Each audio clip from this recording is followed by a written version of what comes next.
हर हालत में रोकना ही होगा। सुबह सुबह ये लड़ाई झगड़ा क्यों बच्चे? সো ফাইনালি বহু দিনের অপেক্ষার পর অবশেষে মুক্তি পেল কালকি ছবির ট্রেলার। আর এই প্রথম একসঙ্গে এক ছবিতে অভিনয় করতে দেখা যাবে অমিতাভ বচ্চন, দীপিকা পাডুকোন ও দক্ষিণের তারকা প্রভাসকে। 2 মিনিট 51 সেকেন্ড ব্যাপী এই ট্রেলার দর্শককে এমন এক দুনিয়ার ঝলক দেখায় যেখানে ধর্মীয় পুরাণের সঙ্গে মিলন ঘটে কল্পবিজ্ঞানের, আর সেই সঙ্গে রয়েছে ভিজুয়াল এফেক্ট। অনেকেই এই ট্রেলার দেখে হলিউড ছবির সঙ্গে তুলনা করছে একদম নির্দ্বিধায়। বন্ধুরা, নাগ অশ্বিনের পরিচালনায় তৈরি হয়েছে কালকি 2898 AD। এই ছবির ট্রেলার মুক্তি পেয়েছে ইংরেজি, তেলেগু, হিন্দি, তামিল, মালায়ালাম ও কন্নড় ভাষায়। বড় পর্দায় এই ছবির দৃশ্যমান যে চোখের সুখ হবে তা ট্রেলারেই একদম স্পষ্ট বোঝা যাচ্ছে। এই ছবির গল্পের সময়কাল 2898 AD, যাকে কলিযুগের শুরু হিসেবে ধরা হচ্ছে। অমিতাভ বচ্চনের দেখা মিলবে অমর অশ্বত্থামার চরিত্রে। অন্যদিকে প্রভাসকে দেখা যাবে হিন্দু দেবতা বিষ্ণুর এক অবতার ভৈরবের চরিত্রে।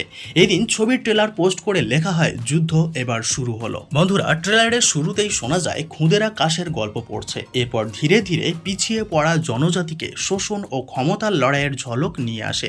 এই সময় এমন এক শক্তি ফিরে আসার সম্ভাবনা তৈরি হয় যা বিগত 6000 বছর ধরে লুকিয়েছিল।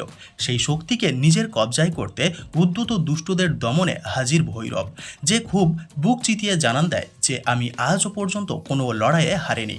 অন্তঃসত্ত্বা দীপিকা পাডুকোনের গর্ভে থাকা সন্তানকে পাওয়ার লড়াইয়ে প্রাণ যায় একাধিক মানুষের। বলাই বাহুল্য, এই লড়াই বাকিগুলোর মতো সহজ হবে না। ট্রেলারের একেবারে শেষ দৃশ্যে ঝলক মেলে ছবির খলনায়কের কমল হাসানের লুক দেখে হতবাক দর্শক। আর এছাড়াও খল চরিত্রে দেখা মিলবে বাঙালি অভিনেতা শাশ্বত চট্টোপাধ্যায়েরও। বন্ধুরা, ভারতের সবচেয়ে দামি প্রজেক্টগুলির মধ্যে অন্যতম কালকি 2898 AD। এই ছবি বাজেট প্রায় $75 মিলিয়ন। অমিতাভ বচ্চন, কমল হাসান, প্রভাস, দীপিকা পাডুকোন ছাড়াও দিশা পাটিনির এক ঝলক দেখা যাবে এই মুভিতে। বৈজয়ন্তী মুভিজের প্রযোজনায় তৈরি হচ্ছে এই ছবি, যা 27 জুন মুক্তি পাওয়ার কথা রয়েছে এবং বিভিন্ন ভাষায় প্রেক্ষাগৃহে আসবে। আপনারা কারা কারা এই মুভিটি দেখার জন্য অধীর আগ্রহে বসে আছেন অবশ্যই কমেন্ট করে জানাবেন। আর ট্রেলারটা আপনাদের কেমন লেগেছে সেটাও জানাবেন।